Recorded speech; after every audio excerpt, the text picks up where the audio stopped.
जय हिंद। मैंने अभी तक आप लोगों को कक्षा 12 के फिजिक्स से बहुत ही दमदार तरीके से हर एक पायदान को आगे बढ़ाया और अगली हमारी हेडिंग है ओम का नियम।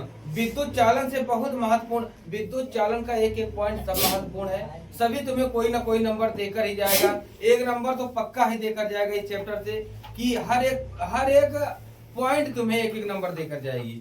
हर एक तुम्हारी हेडिंग तुम्हारे लिए बहुत ही ज्यादा महत्वपूर्ण है। तो आइए देखते हैं सबसे पहले ओम का नियम। मैंने अभी कुछ दिन पहले समझाया ओम का नियम, समझ गए हो। ओम का नियम क्या होता है? जब किसी चालक में, जब किसी मान लो कोई चालक है ना, ये चालक मान लो तार है, लोहा है, कुछ भी है। जब किसी चालक में विद्युत धारा प्रवाहित की जाती है तो ध्यान से समझो, जब किसी चालक में विद्युत धारा प्रवाहित की जाती है तो इसकी भौतिक अवस्था यदि अपरिवर्तित रहे तो इनके सिरों पर विभवांतर धारा के, जो इस पर धारा करंट दोगे तो धारा दौड़ेगी, इनके सिरों पर विभवांतर धारा के समानुपाती होती है। यदि किसी चालक की भौतिक अवस्था अपरिवर्तित हो तो इनके सिरों पर विभवांतर धारा के समानुपाती होती है। क्लियर है इतनी बात? अब यही आइए लिख देते हैं। जब किसी चालक की भौतिक अवस्था परिवर्तित हो तो भी प्रोपोर्शनल आई, देखो मैंने यही बताया ना, विभवांतर भी धारा आई के समानुपाती या अनुपाती होता है। क्लियर है इतनी बात? या इसी को हटाओगे एक कांस्टेंट लिखा जाता है ना। जब भी कभी प्रोपोर्शनल हटाते हो तो एक कांस्टेंट लिखा जाता है ना। तो ओम साहब ने कहा था कि यहाँ ए से जेड तक ना लिख के इसको हटाओ तो आर लिखो भैया, है ना। तो यही कहा गया, यही भैया ओम का नियम है। क्लियर है इतनी बात? फिर कहा गया कि वैद्युत प्रतिरोध, इसमें जहां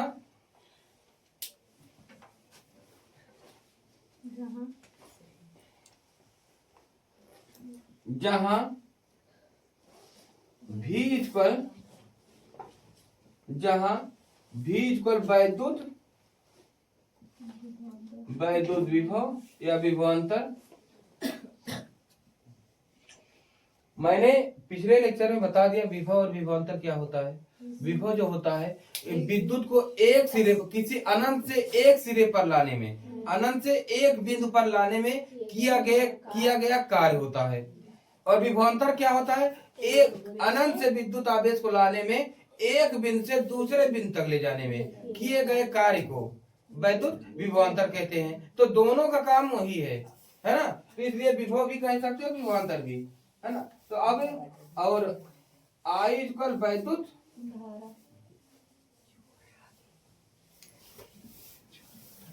R इक्वल ओम नियतांक।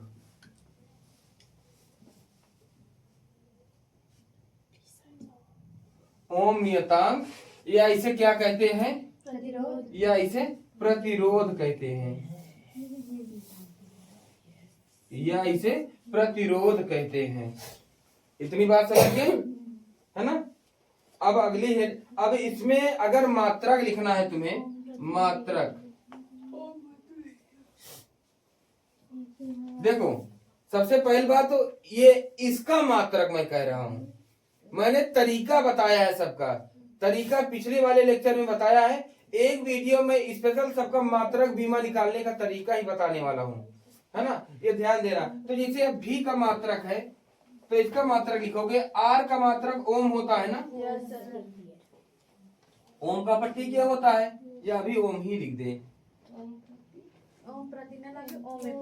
ओम आई का धारा का एम्पियर, ओम एम्पियर ये होगी। आर बराबर यानी वोल्ट प्रति एम्पियर। क्लियर है इतनी बात? बीमा निकालना।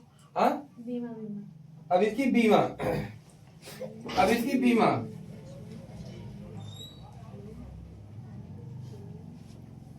भी की बीमा, आज प्रतिरोध का, प्रतिरोध के लिए सबसे पहले हमें प्रतिरोध निकालना होगा, है ना।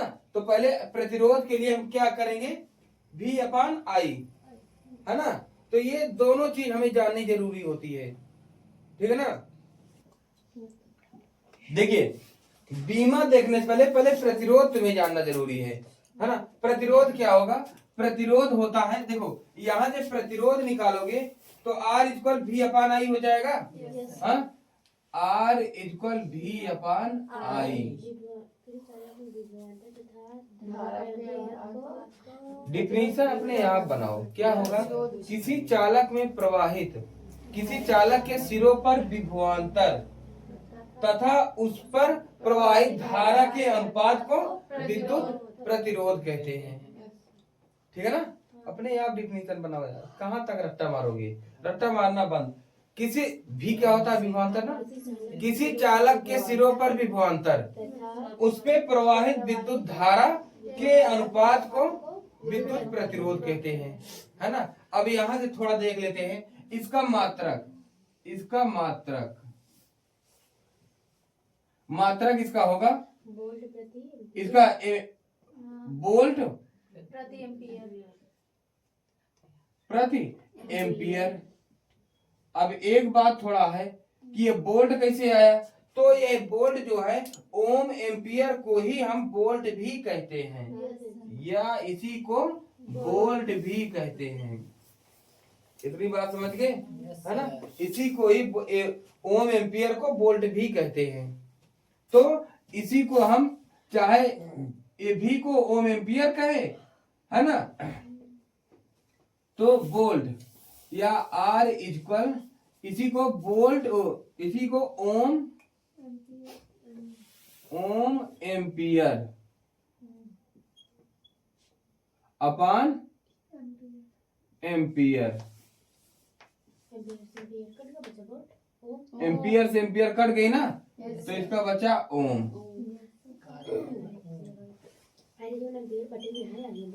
तो यानी कहने का मतलब है कि R का मात्रा क्या होगा, ओम, है ना।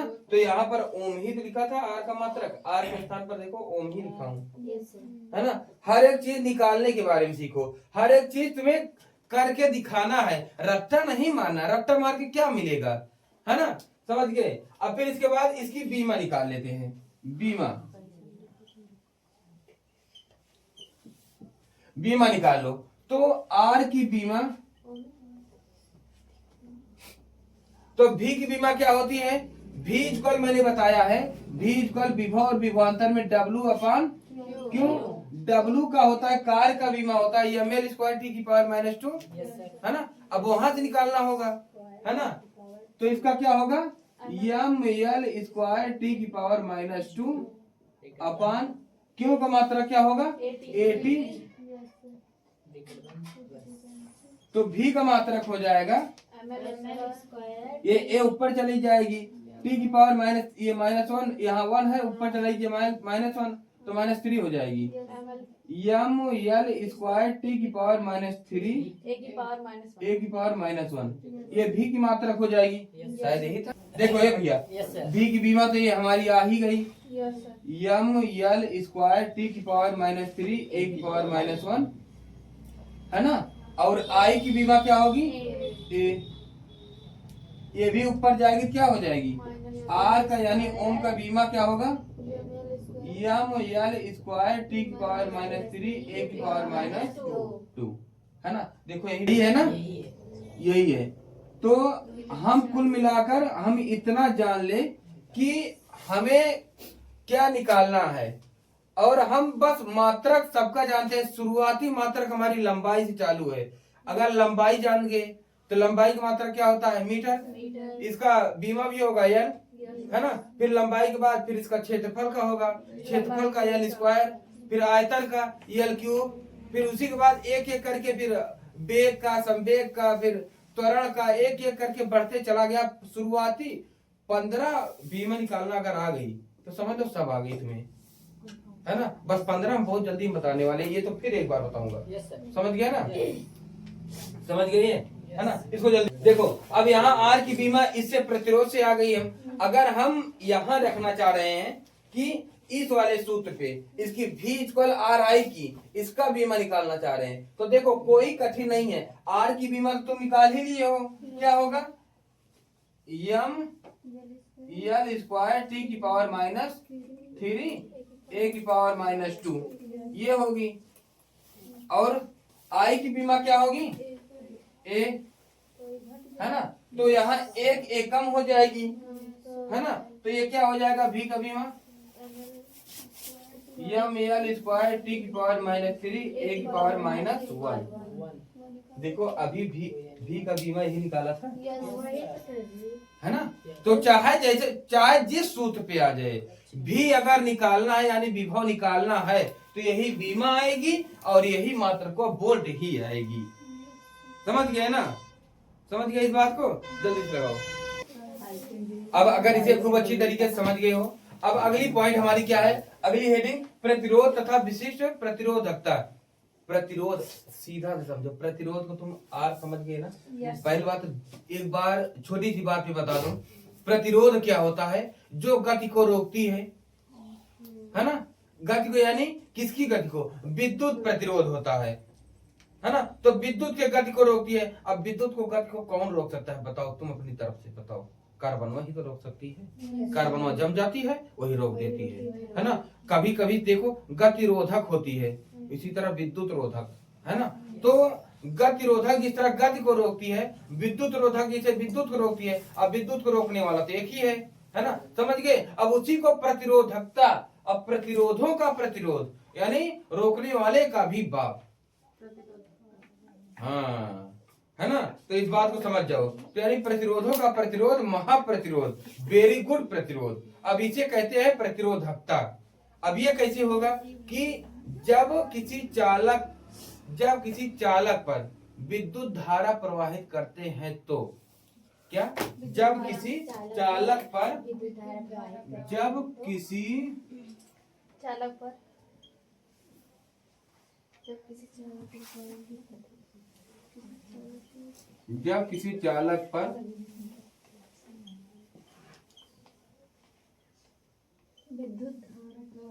विद्युत धारा प्रवाहित करते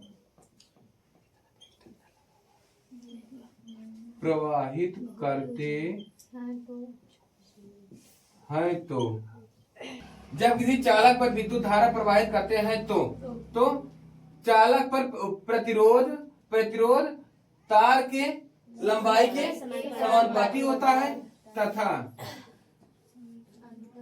अनुप्रस्थ काट के क्षेत्रफल के व्युत क्रमानुपाती होता है ना, या इसे लिख सकते हो आर प्रोपोर्शनल एल बाई ए लिख सकते हो ना।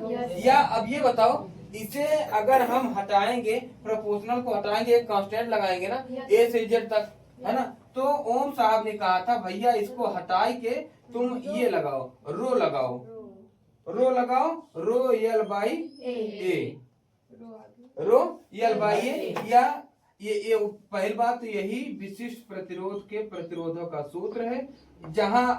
जहां अब रो इक्वल अगर निकाल लो तो ये देखो, अगर ये ए यहाँ आ जाएगा, रो इक्वल क्या हो जाएगा, या आर ए हो जाएगी ना अपान यल हो जाएगी ना। अब उसी तरीके से, उसी मजेदार तरीके से अब इसका बीमा निकाल लो, पहले मात्रक निकाल लो। मात्रक क्या होगा, देखो आर का ओम होता है, अभी निकाला ना, आर का ओम, कहाँ एम्पियर और क्षेत्रफल है, क्षेत्रफल का लंबाई गुणे चौड़ाई होती है यानी मीटर स्क्वायर अपान लंबाई का मात्रक मीटर से मीटर करके, है ना, तो इसका क्या, विशिष्ट प्रतिरोध का मात्रक, विशिष्ट प्रतिरोध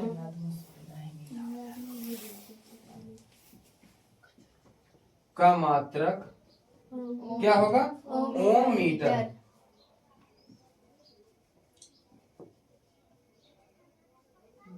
अच्छा एक बात बता दूं कि दिख रहा है ना? हाँ गुरुजी। अच्छा एक बात बता दूं कि जब से एक्सीडेंट हुआ है ना तब से, अब चूंकि पैर से बैलेंस बराबर नहीं कर पाता तो ये थोड़ा तिरछा है, जब इतनी दूरी से आता है ना तो यहीं से थोड़ा तिरछा होने लगता है, क्योंकि पूरा खड़ा नहीं हो पाता है ना, तो इसलिए इसको थोड़ा मैनेज करना। तो विशिष्ट प्रतिरोध का मात्रा क्या होगा?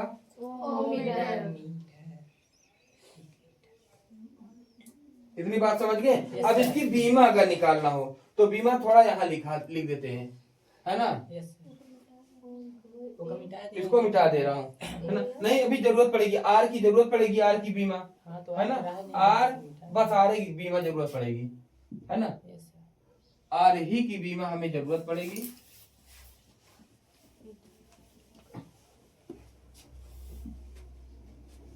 देखो तो विशिष्ट प्रतिरोध रो की बीमा,